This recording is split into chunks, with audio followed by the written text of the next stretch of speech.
souvent dit que le contrat de franchise est un contrat intuitu personné. Qu'est-ce que cela signifie? Eh bien oui, les contrats de franchise sont conclus intuitu personné. Cela signifie qu'ils sont conclus en considération de la personne de l'une ou l'autre des parties. En règle générale, le contrat de franchise est conclu en considération de la personne du franchisé, c'est-à-dire que le franchiseur décide de contracter compte tenu des qualités du franchisé, c'est-à-dire la personnalité du franchisé, son parcours professionnel, son financement, l'état de ses activités antérieures, tout un tas d'informations et de documentation que le franchiseur pourra avoir prises avant la conclusion du contrat. Quelles conséquences emporte cette qualification?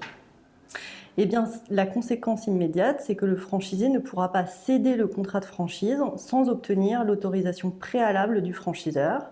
De la même manière, si le contrat est conclu en considération de la personnalité du franchisé et même de l'actionnariat du franchisé, cela signifiera alors que le franchisé ne pourra pas avoir de modification capitalistique sans obtenir l'accord préalable du franchiseur. Et qu'en est-il d'un changement de contrôle de la société franchiseur?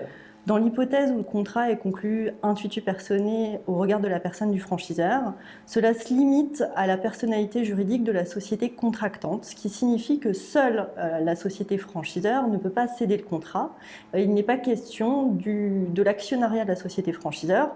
Autrement dit, le franchiseur peut parfaitement faire l'objet de changements capitalistiques. Cela n'emportera pas de conséquences sur le contrat de franchise. Le contrat de franchise se poursuivra et surtout, cette modification n'aura pas à être soumise à l'accord préalable des franchisés.